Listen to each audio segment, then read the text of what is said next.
আসসালামু আলাইকুম। যে যেখান থেকে আমার এই ভিডিও দেখছেন সবাইকে জানাই আমার আন্তরিক অভিনন্দন ও শুভেচ্ছা। আমরা আজ নোয়াখালীর দত্তরহাটে একটি আশ্রয়কেন্দ্রে 250 জন লোকের জন্য খাবারের ব্যবস্থা করলাম। এখানে বলে রাখা ভালো যে রাজারামপুরে আমাদের যে 3 থেকে 4 হাজার লোকের প্রতিদিন মেহমানদারি চলে, ওটা কিন্তু বলবৎ আছে, চালু আছে ওটা। ওখানে প্রতিদিন 3 থেকে 4 হাজার লোকের মেহমানদারি করি আমরা, সম্পূর্ণ নিজেরা রান্নাবান্না করে।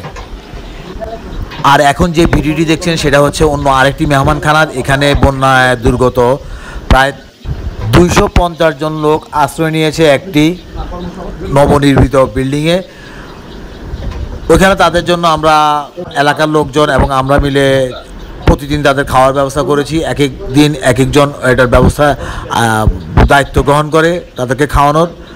তো আজকে আমাদের পালা ছিল, আমরা আজকে তাদের 250 জন লোকের জন্য সম্পূর্ণ নিজেরা রান্নাবান্না করে, নিজেরা বাজার সদাই করে ওখানে তাদের মেহমানদারি করা হয়েছে। এখানে মূলত 3 বেলা খাওয়ানো হয়, সকালবেলা নাস্তা, দুপুরের খাবার, রাতের খাবার। এলাকার মুরব্বীরা বসে সিদ্ধান্ত নিয়েছে যে এই 300 জনের খাবার এক এক দিন এক একজন পরিবেশন করবে। যারা যারা রাজি আছে তারা ওই লিস্টে নাম লিখিয়েছে কারা কারা খাবার পরিবেশন করতে রাজি আছে। এলাকার মুরব্বীদের সিদ্ধান্ত অনুযায়ী এক এক দিন এক একজনের উপর দায়িত্ব বর্তায়। যেই দিন যার উপর দায়িত্ব বর্তায় সেই দিন সে সমস্ত কিছু নিজেই আয়োজন করে, বাজার সদাই থেকে শুরু করে রান্নাবান্না, এবং রান্নাবান্না সম্পূর্ণ বাসায় হয়। এটা ঘরোয়া পরিবেশে রান্নাবান্না করে তাদেরকে খাওয়ানো হয়। এবং এই মেহমানদারিতে যারা বানবাসী তারা খুবই খুশি এবং তাদেরকে যথেষ্ট সম্মানজনকভাবে আপ্যায়িত করা হয়। তাদের জন্য মাছ, মুরগি এবং সবজি দিয়ে ভাত পরিবেশন করা হলো। আমাদের অনেক সৌভাগ্য যে আমরা এখানে তাদেরকে আপ্যায়ন করার জন্য, এই মেহমানদেরকে আপ্যায়ন করার জন্য 2 দিনের স্লট পেলাম। প্রথম দিন আমরা মাছ, মুরগি এবং সবজি দিয়ে তাদেরকে ভাত পরিবেশন করলাম। পরের দিন কী দিয়ে করি সেটা পরের দিনের চিন্তা করে দেখব। তবে আজকে আমরা নিজেরা অ্যারেঞ্জ করে সম্পূর্ণ বাজার সদাই নিজেরা করে, নিজেরা রান্নাবান্না করে তাদেরকে খাওয়ালাম। তারা খেয়ে খুব তৃপ্তি পেল এবং তারা যথেষ্ট খুশি হলো আমাদের এই মেহমানদারিতে। আমরা চেষ্টা করব যে কয়েকদিন তারা এই আশ্রয়কেন্দ্রে আশ্রিত থাকবে ততদিন তাদের মেহমানদারির জন্য আমরা চেষ্টা করে যাব তাদেরকে মেহমানদারি করার জন্য, যতদিন আল্লাহ তৌফিকে কুলায় বা যতদিন আমাদের কপালে থাকে। আপনারা দোয়া করবেন যেন আমরা বানবাসী মানুষের সাথে সবসময়, বা যারা বিপদগ্রস্ত তাদের পাশে যেন আমরা সবসময় থাকতে পারি এবং তাদের জন্য যেন করতে পারি। আপনাদেরকে বলে রাখি যে আমাদের পূর্ব রাজারামপুরের প্রতিদিন 3 থেকে 4 হাজার লোকের জন্য খাবারের আয়োজন করা হয়। এরা সম্পূর্ণ মেহমানদারি আমরা নিজেরা করে থাকি। আর নোয়াখালী প্রভাতী স্কুলে এখানে 250 জন লোক রয়েছে, তাদের ব্যবস্থা আমরা নিজেরা করে থাকি। আর এখন নতুন করে আপনার দত্তরহাটের এই আশ্রয়কেন্দ্রে খাবারের ব্যবস্থা আমরা করতে যাচ্ছি। এখানে আপনাদেরকে বলে রাখি যে সম্পূর্ণ টাকা কিন্তু বিভিন্ন জনের থেকে ডোনেট পাওয়া। এখানে আমাদের নিজেদের টাকা না, বিভিন্ন জায়গা থেকে ডোনেট করেছে। আমরা শুধু ওই টাকার সদ্ব্যবহার করছি।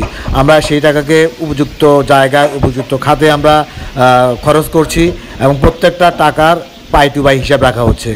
এখানে আমাদের যে পরিমাণ শুভাকাঙ্ক্ষী আছে সবাই বিভিন্ন জায়গা থেকে আমাদেরকে বিভিন্নভাবে টাকা পাঠিয়েছে, তারা ডোনেশন দিয়েছে আমাদেরকে। আমরা সেই টাকা খরচ করে এইসব বানবাসী দুর্গত মানুষদের পেছনে খাবার দাবারের জন্য বা মেহমানদারির জন্য খরচ করছি। আসলে আমরা হচ্ছি একটি উছিলা।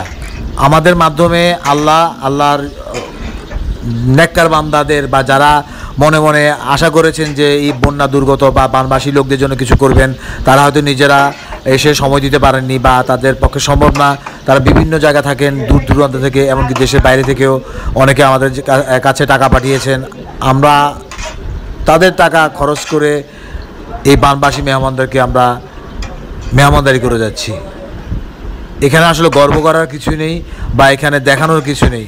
আমি ভিডিওটা শুধুমাত্র ফেসবুকে দিচ্ছি বা ভিডিওটা আপনাদের দেখার উদ্দেশ্যে দিচ্ছি যে আপনারা যেন অনুপ্রাণিত হয়ে এই ধরনের কাজে এগিয়ে আসেন। আমাদের মাধ্যমে দিতে হবে না, যদি আপনি সম্ভব হয় নিজে সম্পূর্ণ নিজে রান্নাবান্না করে বা তাদের খাবার ব্যবস্থা যদি করতে পারেন সবচেয়ে ভালো।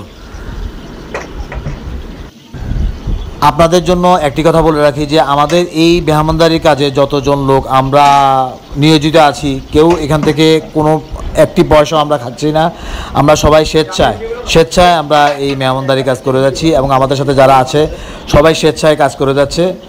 কেউ এখান থেকে কোনো রকম বেনিফিটেড বা কোনো কিছু গ্রহণ করছে না।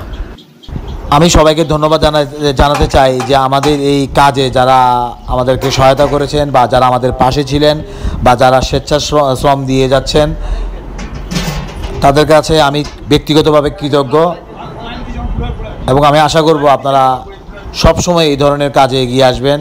যখন যেখানে পারেন, যেভাবে পারেন, সবচেয়ে ভালো হয় আপনারা নিজে যদি পারেন, ওটা সবচেয়ে উত্তম। আমাদের এই মেহমানদারির কাজে পূর্ব রাজারামপুরের সাইডটা দেখছেন আমাদের শ্রদ্ধেয় আজিমউদ্দিন সাহেব এবং তার সাথে রয়েছেন মিস্টার আলো, আর প্রভাতী স্কুলের সাইডটা দেখছেন মিস্টার জাকারিয়া এবং তার সাথে মিস্টার মোর্শেদ।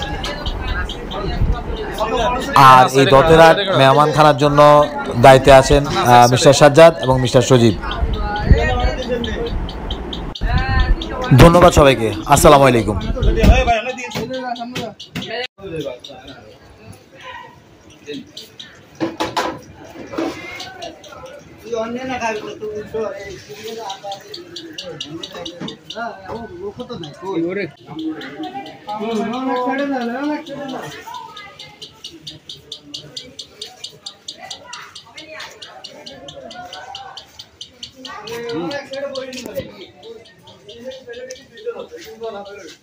আনার বাতলো বিনি রে সবজি দেবি না তা আঁকি দে না সমস্যা